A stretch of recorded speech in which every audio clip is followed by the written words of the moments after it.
আজকের ভিডিওতে দেখাবো কিভাবে গুগল ম্যাপের মাধ্যমে লোকেশন শেয়ার করা যায়। এই ভিডিও শুধুমাত্র শিক্ষার উদ্দেশ্যে, যে কিভাবে গুগল ম্যাপ ব্যবহার করে লোকেশন শেয়ার করবেন সেটা শেখানোর জন্য।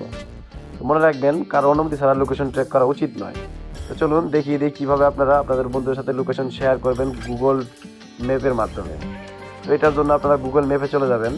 এইখান থেকে আপনারা কিভাবে আপনাদের বন্ধুদের লোকেশনটা ফোন নাম্বারের মাধ্যমে চেক করবেন সেটা আমি দেখিয়ে দিচ্ছি। দেখেন, আপনার উপরে জিমেলের লোগো আছে, এই লোগোর উপর ক্লিক করবেন। লোগোর উপর ক্লিক করার পরে এখানে দেখেন একটা লেখা আছে লোকেশন শেয়ারিং। এই লোকেশন শেয়ারিং উপর ক্লিক করবেন। তারপর আপনার এখানে এরকম একটা অপশন আছে যেখানে নিচে লেখা আছে শেয়ার লোকেশন। এই শেয়ার লোকেশনের উপর ক্লিক করবেন। তবে অ্যালাউ চাইলে অ্যালাউ করে দিবেন। এরপর দেখবেন এখানে আপনাদের ফোনের কন্ট্যাক্ট নাম্বার শো করবে। তো কন্ট্যাক্ট নাম্বার যদি আরও পেতে চান তাহলে ডান দিকে চাপ দিয়ে দেখবেন এখানে মোর লেখা আছে। এই মোরের উপরে ক্লিক করলে আপনার ফুল ফোনের কন্ট্যাক্ট নাম্বার শো করবে। এখান থেকে আপনি যার নাম্বারটা লোকেশন ট্র্যাক করবেন সেই নাম্বারটা সিলেক্ট করবেন। ধরেন আমি একটা নাম্বার সিলেক্ট করে নিলাম। তো এইটা এরপরে এরকম লেখা আসবে শেয়ারের উপরে ক্লিক করবেন। শেয়ার উপরে ক্লিক করবেন, নিচের দিকে দেখেন সেন্ড লেখা আছে, সেন্ডের উপরে ক্লিক করবেন। সেন্ডের উপরে ক্লিক করলে আপনার ফোনে কিছু পারমিশন চাবে, পারমিশনগুলো দিয়ে দিবেন।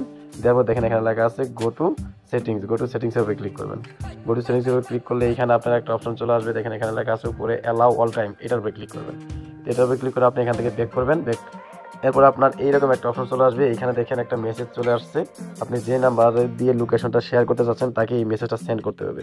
অবশ্যই তার কাছে গুগল ম্যাপ অ্যাপসটা ইনস্টল থাকতে হবে, তার ফোনে ডাটা অন থাকতে হবে, এবং সে যদি এই মেসেজের উপর ক্লিক করে তাহলে আপনি তার সে লোকেশনটা দেখতে পাবেন গুগল ম্যাপের মাধ্যমে।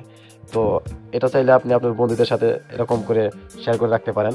তারপর আপনার বন্ধু যখনই ডাটা অন করবে তখনই আপনি এটা দেখতে পারবেন যে সে কোথায় আছে। যদি এই মেসেজটা সেন্ড করার পর সে ক্লিক করে এই মেসেজে কখনো ওপেন করে তাহলে আপনার তার লোকেশনটা আপনি ট্র্যাক করতে পারবেন। তো অবশ্যই মনে রাখবেন, এটা অনুমতি ছাড়া করা উচিত নয়।